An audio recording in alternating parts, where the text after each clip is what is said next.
Thank you for joining us, everyone. I'm Chief Meteorologist Fulton, along with Evening Meteorologist Justin Kier. We are continuing to keep a very close eye on Tropical Storm Irma as the storm continues to move north-northwest and impact us right here in the Midlands. Certainly, we're already seeing everything from traffic lights out, trees down, branches down, even to some issues along our interstates of South Carolina. Yes, we actually have a live image for you right now. It is Interstate 77 southbound near Shop Road. A very severe crash there. The fire department actually reporting that it is a difficult crash there right now. It looks like there are several vehicles involved in that crash. It's of course causing traffic delays, and as you can see from that traffic camera right now, our power actually just flickered here in the studio. We are dealing with quite a bit of rain and wind, so it's I feel safe assuming right now that that accident was somehow weather related. The roads are very slick currently outside, so certainly keeping those folks in our thoughts right now, and in hoping that all of you, if you're getting ready to leave work, give yourself a little extra time to drive safely on the roads because it is dangerous. And again, that was I-77 near Bluff Road, and you can see, as Dana mentioned, a lot of traffic backing up on both sides of the road. Obviously, a lot of people probably watching on the opposite side of the road as well. But certainly, as you mentioned, we certainly are thinking about the folks involved with that. But I suspect that we'll be seeing perhaps even more traffic accidents, more trees down, and some other impacts as a result of Irma. Likely, as for the next few hours, we are going to continue to deal with those very strong wind gusts and the heavy rain that are going to continue to cause those power outages or the power blinking like what we just saw here in our studio.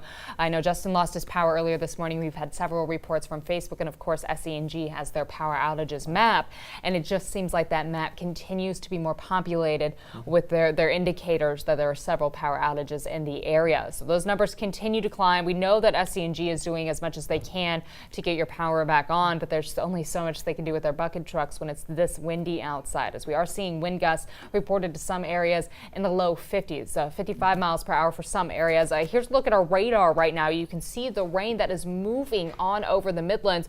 Of course, those rain bands in the low country packing quite a punch right now as they continue to move northwest. Yeah, the heaviest rain in the Midlands of South Carolina, extending from Aiken County down through western Orangeburg County, as well as portions of Bamberg and Barnwell County, and then eventually tracking outside of our area into Berkeley and Dorchester counties. We're also seeing some heavier pockets of rain now beginning to move into southern Lexington County, northern Calhoun County, and eastern southeastern Richland County as well. It is going to be quite an afternoon. Keep an eye on those storms. We do want to let you know we also have a tornado watch in effect for Bamberg, Barnwell, Burke, and Orangeburg counties. Those in the Midlands, and that extends all the way down to those counties in the low country, the southern counties in the low country, so the southeast corner of the state. The rest of the Midlands kind of dealing with a high wind warning right now and keeping an eye on this wind and rain.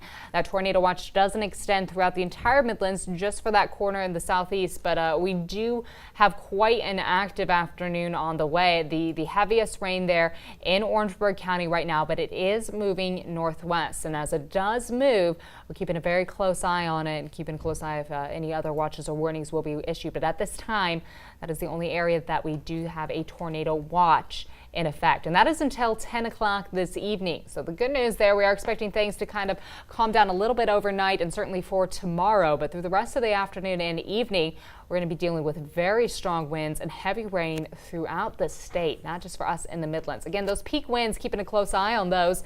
Some areas in the low 50s, and of course mid to upper 40s for several other spots throughout the Midlands. 30 to 40 mile per hour sustained winds were also popping up, Justin. Absolutely, you know, and wind is only part of the story, essentially a fourth of the story. We're still expecting tropical storm force wind gusts, as you're seeing evidence there, but also, as Dana mentioned, pockets of heavy rain anywhere from about maybe 3 up to 7 inches, isolated amounts. And then we also talk about that tornado threat and eventually a river flooding threat as well. The tornado threat, I do think, will be with us this afternoon going into this evening. And even if you live outside of the tornado watch box, if you live outside of Orangeburg County, places like Aiken County, Lexington County, Richland County, if you're watching this, there still is a tornadic threat, although all of the threats that we're talking about right now are a little bit more concentrated to the southwestern portion of the state, but as those bands continue to move through the state of South Carolina to include the Midlands, we could still see them extend into the northern Midlands, the western Midlands, the eastern Midlands. No matter where you are watching this, everybody's vulnerable to the different hazards, but the highest concentration of hazards right now currently in the southwestern portion of the state of South Carolina. Yes, indeed, and things are continuing, as you said, to move, and it is an evolving situation. We're keeping a close eye on things in the studio, and we will continue to keep you updated updated on air if necessary. Online, you can always check out watch.com, our Facebook and Twitter, and also that Skywatch weather app. It'll keep you in the know if there is anything issued in your area. It's free to download. You can just type in Skywatch weather and you'll be able to find that on the Google Play Store or on the iPhone App Store, the Apple App Store. Again, I'm Chief Meteorologist Dana Fulton, here with Meteorologist Justin Kier. We're keeping a close eye on things here in the studio. We're going to send it back to your regularly scheduled programming. We'll have another update for you at 5 o'clock.